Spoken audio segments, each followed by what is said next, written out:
Good afternoon and welcome back to the garden. It's a lovely day today, but it's so close and humid we're struggling a little bit with the heat, but it's a nice growing day. There's not too much sun and the plants are really growing, so that's good. Now we're going to start in the top greenhouse with one or two excuse me, I'm still struggling with the pollen.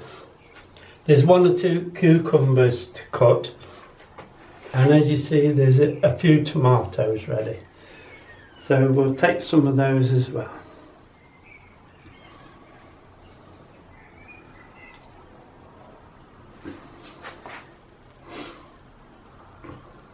Gemma came this morning, so she took a cucumber home with her. Diane had 2 yesterday, and next door I had one the day before, so that'll be 5 cucumbers this week we're going to cut. So we'll take these two, they're about both the same size, good cucumbers.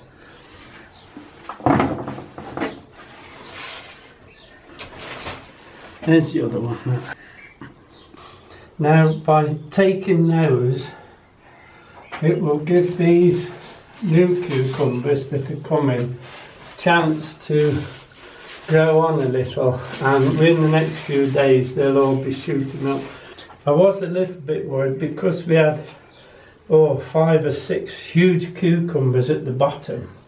As you can see here, we were losing some of the fruit from the top, so now by reducing the bottom it'll let more goodness up, and hopefully we'll get more cucumbers coming up here. These are fine, it's just the 1 or 2 about the middle that have gone brown, so we've lost that cucumber now.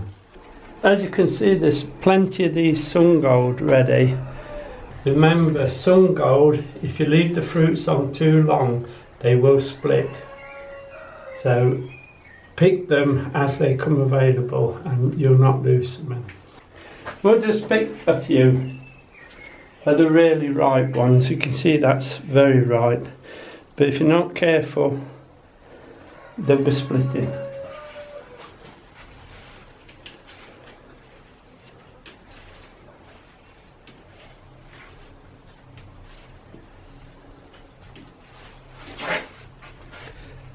In fact, there's quite a few ready, so we'll pick them and then show you what we've got. There you are then, that's the first pick of the sun gold tomatoes this year. I can see 2 that split, but I've got some chickens that absolutely love them. It's very warm in here, so we'll make our way down the garden and see what else we can harvest. Now there's a few more raspberries ready. We had a very small pick just as the turn, because as you know Diane loves these, so she had to have a bowl full. So we'll pick these through. As you can see there's quite a few ready, and these are really ready, you see, because they come away straight away in your hand. So we'll pick some of these and see what we get. We'll put them in the little star dish.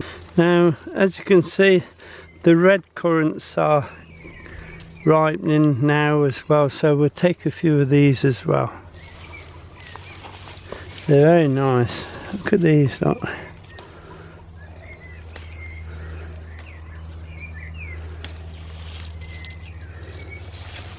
These down here, beautiful, look. Here are then a few of the red currants as well. We'll take a few while we're here.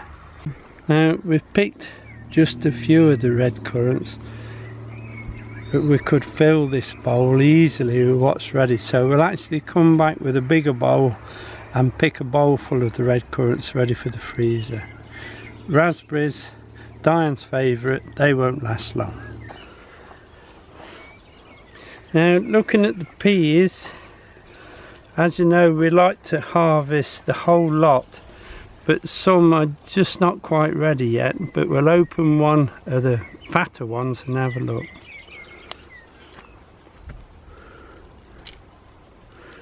It says, as you can see, look, they're all they're very full. I'll just give them to the taster to see what she thinks. The taster said they're ready and they're very nice. So we shall probably come down tomorrow and pick some ready for Sunday lunch. Now we got into the strawberry cage, and this warm weather that we've had has really brought what strawberries we got, and then we'll wait for the later ones to come on. We'll get them picked anyway. As you can see, look,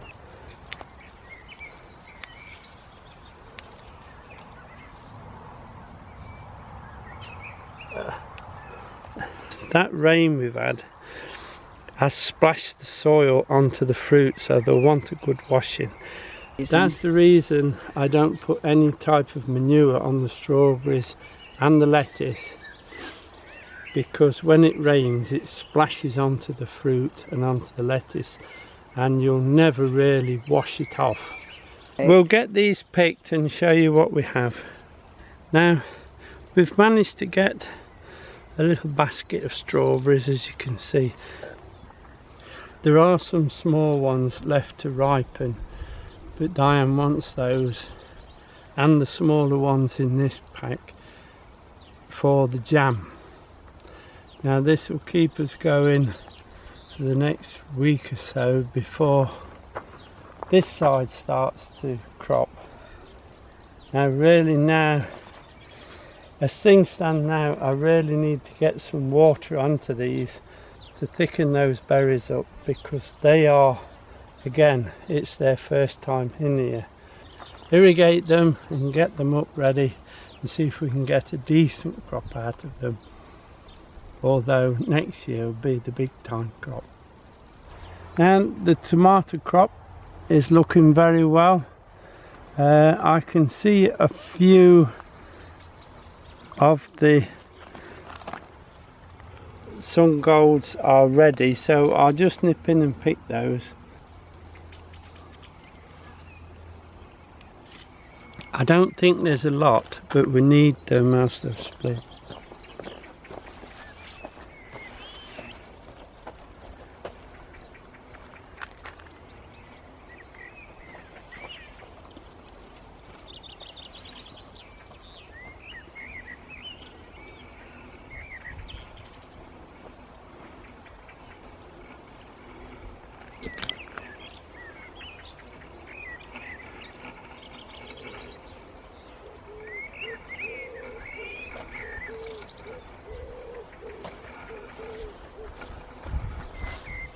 There you are, just 7 for now. That's not bad out here. Now we've had that rain and this warm weather, the tomatoes are really growing fast now, so I hope we're in the next week or so to get them to the top of these canes. They're all on bottle watering, so they're watered twice a day through the bottle, about 2 litres to each bottle. It takes a bit of time, but it's better than throwing the water all over. Now we've come to where the carrots are, the carrot plot and the parsnips, and now this cover has not been lifted since we planted these carrots, so there is a weed or two in there. So while I'm looking at the carrots to see what they're like, I'll just pull 1 or 2 of these weeds out. I've been looking at them, dying to get at them, but I didn't want to lift it until now. We'll try thinning 1 or 2 of these carrots. As you can see, the ground is cracked terribly, and I'm having to use the knife to try and lift some. If it's too hard to dig them out, we'll water them, lift them, but we'll try first.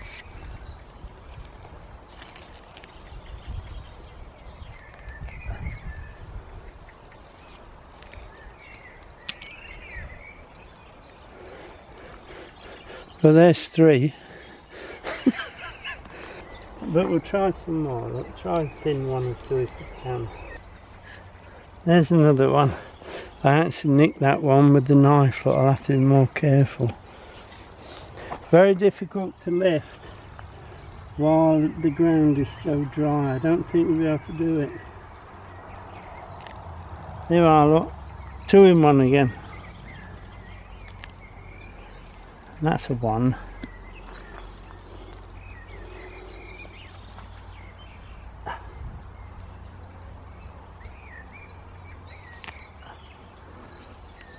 I'm trying my best not just to pull the foliage off. Let me go further up the line and have a look.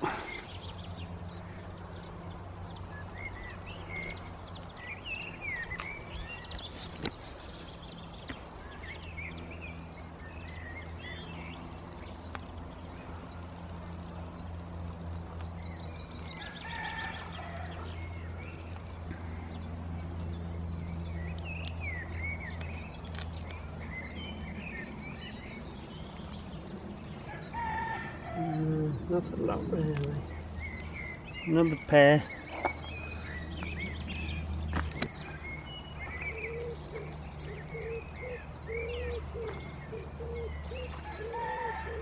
That's one big ones on that side. There you are.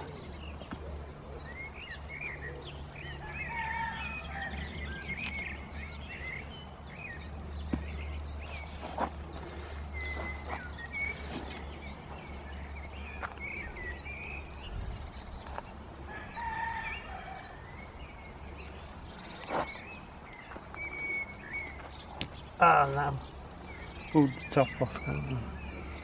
I think by trying to pull them out with the ground being so dry, we could do more damage to them, breaking them. So we'll leave them as they are. We'll give them a good watering. I'll have to set the sprinkler up, that's all. Give them a good drench and then lift some. Doing it this way is it's not good. Now while we've got the cover off, I'll just show you how the parsnips are doing. The same problem though, the ground is absolutely dried out and cracked. So I think the best thing to do is give this plot a really good watering. Now that's the carrots done for a little while. I'll have to give them a real good watering and then try and lift some. Now about 3 weeks ago now, this hedge here, which is Pyracantha, suffered badly with fire blight. So I had to come and cut great pieces out so I can cut all the diseased plant out, and then when I'd finished, I gave it a good nitrogen feed so it will bring it all up again. As you can see, it's all growing well from it.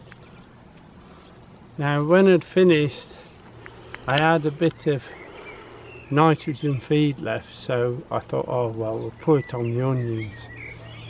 The trouble being, and I'll show you why, if you feed onions too strong, you get dents up the leaves. I have heard of this before, but I've never seen it, so I'll show you. I don't know if you can see it well on camera. Can you see those indentations on the stalk? That's caused by giving them too strong a feed at the wrong time. It was mainly on this side of the bed that I just, like you do, I just put the nitrogen on. But that's the effect. It's not detrimental to the onion. It might even do it a bit of good. Now, apart from an odd dent in the stalks caused by me and my fertilizer, the onions are doing superb. Very pleased. All the ones that are doing better are the ones all from seed. Now this is the remainder of the lettuce crop. Now as you can see, they're really now finished. They've been in the ground plenty of time. These red ones are supposedly red little gem. They're nowhere near a little gem, so I don't know what was in that packet. but whatever the word, they have now finished. I have been giving them the chickens. They're not so keen on them, neither the red. We've tried them, but we find them a bit bitter, so those will be, I'll try the chickens again, and what's left will just be put in the compost bin. There's no use to us at all now. Once I get this little bit empty, I should dig it over and then prepare it for something else. We could just squeeze 3 lines of beans or peas in here now for a late crop. We'll take 2 of these lettuce, we'll take another odd one up and give it the chickens. They'll make short work of those now. And these, we'll play it by ear what we do with those.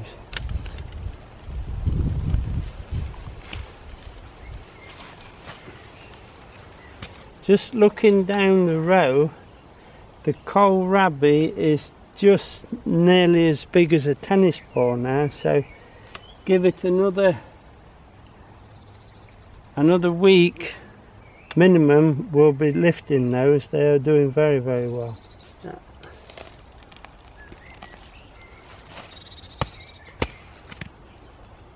What we'll do, we'll try and make something of these 2 lettuce.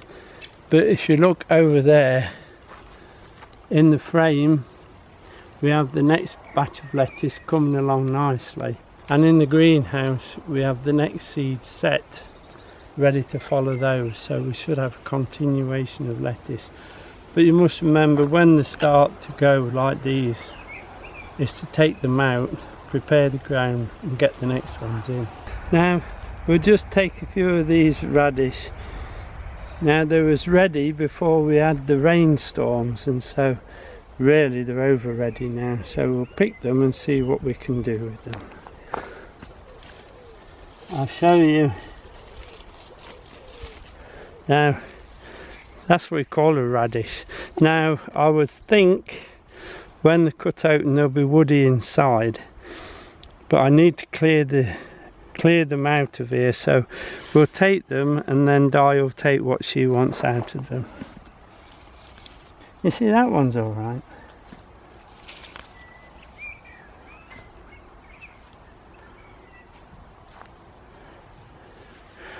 Yeah, right. You see, some's good. Little slugs had a nibble on that one, look. That's perfect, yeah. They're actually more like turnips than radish. That's what we call a radish. These are sparkler. They tend not to split, but they will get woody inside. So what we'll do now is we'll sort through it for what we want, and then these tops will go up to the chickens and let them decide what to do with. That won't last long with the chickens.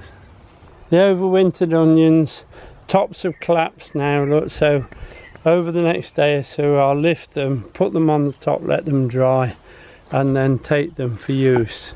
I have left one there to go to seed. It's a red one. We'll see how we go on with that. I'm just going to lift this other pot of potatoes, so I'll just take the tops off and then tip it out and see what we can get. I'll just pull the tops. If anything comes up with it, we'll use. I've let them dry out a little, which wasn't difficult in this weather, but yesterday I stopped watering them because I knew I wanted to lift some today. Better leave that one behind, that.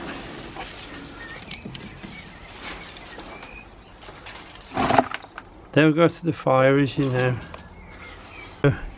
Let's see what we've got.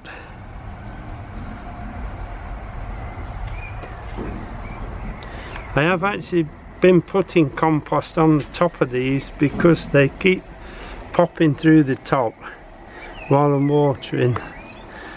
There's another one there for Christmas run up. That one's not.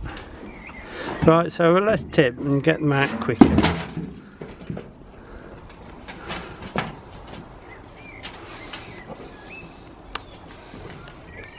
Some nice potatoes, really. Lot of little tiny ones. I'll sort those out when I clean the compost. Ooh.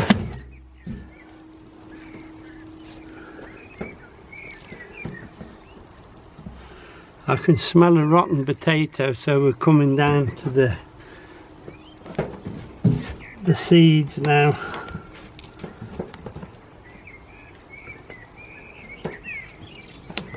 Can't get them out. That's it. Can you see that that's running? Look, that's the seed that went rotten.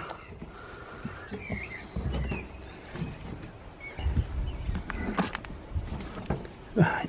Now I'll have to tip them now to get them out.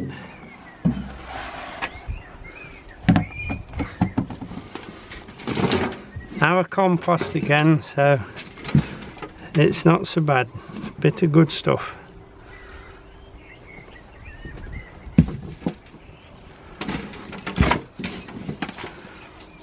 Three potatoes went in.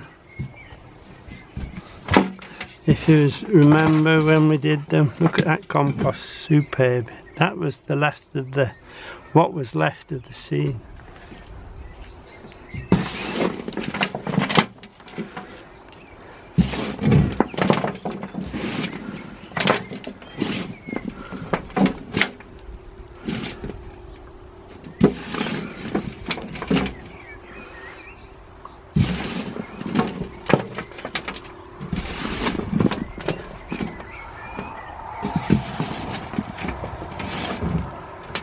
That's that one. Now there's one left, as you can see, and I shall empty that one and pass it to the neighbours, let them have some nice new potatoes as well. There they are. Don't forget while you're lifting them that these are the ones that we will use for Christmas. So don't lose them, they'll go round again, no problem. What I'll do with these that I'm going to keep, I should just put them in the fridge 3 or 4 days, in the bottom, not in the top, in the bottom, just to chill them. Then I shall take them out and wrap them up. So we'll put them in this bottom shed so they can colour up and harden the skins, and then they'll be ready for setting in August. Just before we go, can you remember last week when we cleaned the rhubarb? Well, as you can see now, there's already new leaves coming up, so there will be another crop. Now we've finished harvesting now, I'll just go through with you what we've harvested. There's 2 little gems, that'll be the last of those. 2 cucumbers, very nice, always nice those. First pick of the tomatoes, Sun Gold, very pleased with that. Diane says it tastes beautiful. 1 lot of new potatoes, Swift, good potatoes. Then you got some sparkler radish that do tend to get a bit big, but we've sorted what we want out, and then the rest we'll give to the chickens actually. Carrots, that was done by making a compost trench and then planting the seed on top. That is one of the best picks of early season carrots we've ever had on this land. Very pleased, I'll repeat that for the lates. Some more of the new potatoes. That's all of what we got out of 1 pot, which is not so bad. The strawberries, we'll have to give them a good wash because they got a bit of splash up with the soil, but it's no problem. Red currants, always nice to have a red currant, and of course Diane's favourite, the raspberries. A good harvest for the year we've had up to now, because we had a very bad start, but the crops have come through it and I'm very pleased with them. The cabbages etc. are doing just as well. Now, like I said, that'll be it for this week. Hope you've enjoyed it. Take care everyone, we'll see you soon. Bye now.